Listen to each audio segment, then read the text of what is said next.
السلام عليكم ورحمة الله وبركاته. قبل ما نبدأ الفيديو نصلي على النبي عليه أفضل الصلاة والسلام. في فيديو النهاردة هنعمل مع بعض الطحينة، وهنعمل من الطحينة الحلاوة الطحينية السادة واللي بالشوكولاتة. خليكي معايا لآخر الفيديو ونشوف الوصفات مع بعض. مكونات الطحينة عبارة عن كوباية ونص سمسم، كوباية ونص زيت، كوباية ونص دقيق. هنعاير الدقيق مع بعض. علشان تكون المقادير مظبوطة امسحي الكوباية بإيد المعلقة، خليها كوباية ممسوحة.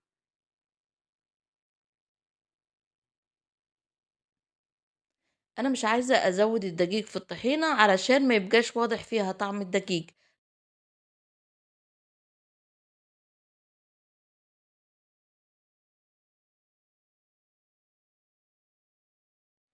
بعد ما عايرنا الدقيق مع بعض هاخد السمسم على النار اديله تقليبتين تلاتة بس علشان اطلع منه الرطوبة، لان السمسم والدقيق بيكونوا عند العطار مركونين بقالهم فترة واخدين رطوبة من المكان. برضو نفس اللي عملته مع السمسم عملته مع الدقيق. اخدت الكوباية ونص الدقيق في الطاسة على النار، اديتهم تقليبتين تلاتة دفيوا معايا بس، ورجعت لكم تاني. جبنا هنا درج الخلاط وضفت فيه الكوباية ونص سمسم والكوباية ونص زيت. في الأول كنا بنضرب السمسم في الكبة أو في المطحنة بتاعة السكر، وبعدين بنضيفه على الزيت. لكن الطريقة دي بتسهل عليكي، بتضيف السمسم سليم زي ما هو مش مطحون على الزيت وبتضربيه في الخلاط وبيكون معانا بالشكل ده.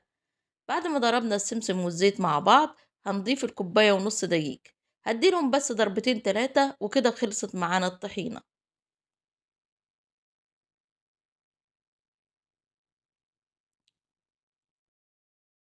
بعد ما خلصت معانا الطحينة وبقت معانا بالشكل ده هنعمل مع بعض الحلاوة الطحينية.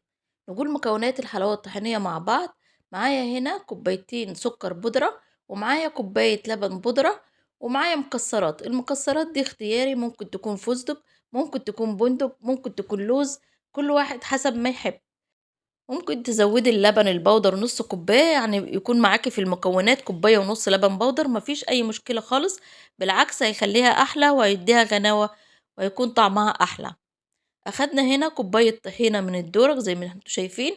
احنا هناخد كوباية ونص، هنضيف الكوباية في الأول وبعدين النص هنخليه كده على جنب حسب ما نحتاج منه.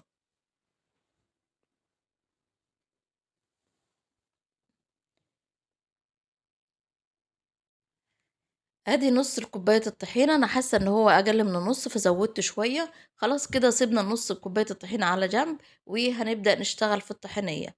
بالمعلقة كده هنقلب كل المكونات مع بعض. طبعا انا بعد ما هقلب بالمعلقة هشتغل بايدي.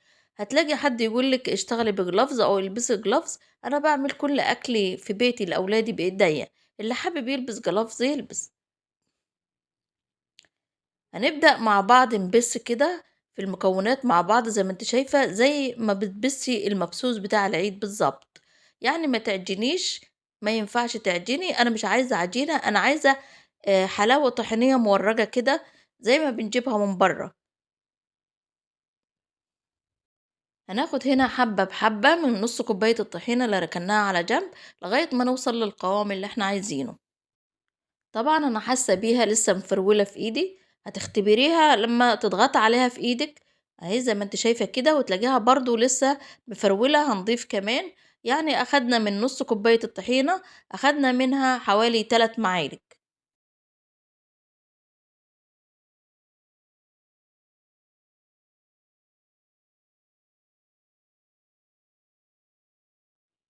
هتفضلي تبثي فيها كده من 5 ل7 دقايق. طبعًا علشان ما اطوّلش عليكم الفيديو، فأنا فصلت معاكم تصوير وفضلت أبث فيها كده لغاية ما وصلت معايا للقوام المطلوب. هنشوف مع بعض القوام بتاعها. زي ما أنتِ شايفة هي هتقولي إنها مفرولة، لأ، أنتِ لمّا بتضغطي عليها في العلبة أو في الحاجة اللي أنتِ هتشيليها هتتماسك، وكل ما بتقعد معاكِ بتتماسك وتبقى أحلى. لو طريت معاكِ عن كده هتكون معاكِ عجينة ومش هتبقى حلوة. هنضيف هنا فانيليا أو ممكن تضيفي معلقة مية ورد اللي هي بتاعة الحلويات. هاقلّب كده الفانيليا عشان كلّها تتغلّب بالفانيليا. وده باقي الطحينة، ده باقي الكوباية ونص طحينة. أخدت معايا المكونات حوالي كوباية طحينة و3 معالق. معايا هنا الفول السوداني اللي قلنا عليه في المكونات في قاع الطبق زي ما انت شايفة كده او في قاع علبة. لو انت هتجلبيها او هتعملي زي ما انا هعمل بالظبط، يفضل انك تحطي في قاع الطبق او في قاع العلبة استرتش راب. الاسترتش ده اللي بنغلب بيه الاطباق عندنا او بنغلب بيه الاكل، علشان يسهل عليكي وانت بتجلبي العلبة او الطبق اللي انت هتحطي فيه زي ما انا حطيت كده.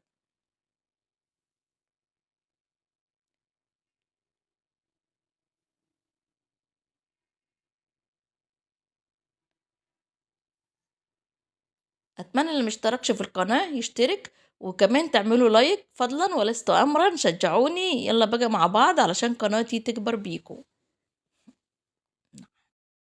اضغط عليها كويس زي ما أنا بضغط كده علشان لما تجلبي الطبق تنزل معاكي قطعة واحدة. خلاص كده خلصت معانا الطحينية السادة. هنعمل هنا الطحينية بالشوكولاتة. قبل ما أضيف عليها الكاكاو الخام هشيل شوية سادة كده علشان أشكلها في الطبق. اعملي الكمية اللي انت عايزاها، انا هعمل هنا حبة صغيرين. ضفت عليهم نص معلقة كبيرة كاكاو خام، وضفت عليهم كمان نص معلقة كبيرة سكر، لان الكاكاو الخام مر فهيغير طعم الطحينية، فلازم السكر، ضيفي السكر قد الكاكاو. وهنضيف هنا معلقة طحينة لان الكاكاو والسكر حاجة كده بودر، فهيخلوها تبقى مفرولة معاكي. بالظبط معلقة الطحينة اللي ضفتها كانت بالظبط زي ما انت شايفة، ما ضفتش حاجة تاني. خلاص كده هحاول ادمجهم مع بعض وهنقفل الطبق مع بعض. طبعا انا برضو هحطها في طبق، انت ممكن زي ما قلنا تحطيها في علبة. هغسل ايديا وارجع لك تاني. ادي الطحنية معانا اهي اللي بالشوكولاتة. وفي قاع الطبق برضو هنضيف طبقة من المكسرات وبعدين طبقة من الطحينة بالشوكولاتة.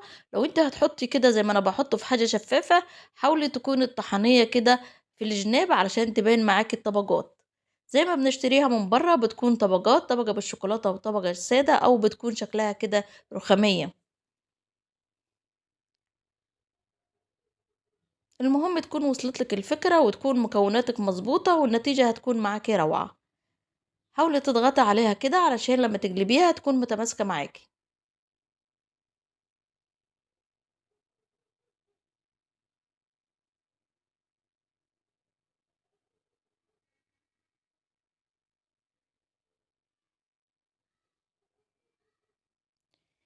خلصت معانا وصفتنا. معانا برطمان طحينة فاض معانا اهو، عبيناه في البرطمان. معانا الطحنية السادة زي ما انتوا شايفينها، شايفين عاملة ازاي متماسكة وزي الفل. اتمنى تجربوها. ومعانا كمان الطحنية اللي بالشوكولاتة. اتمنى الفيديو يعجبكم واشوفكم على خير في فيديو جديد. مع السلامة.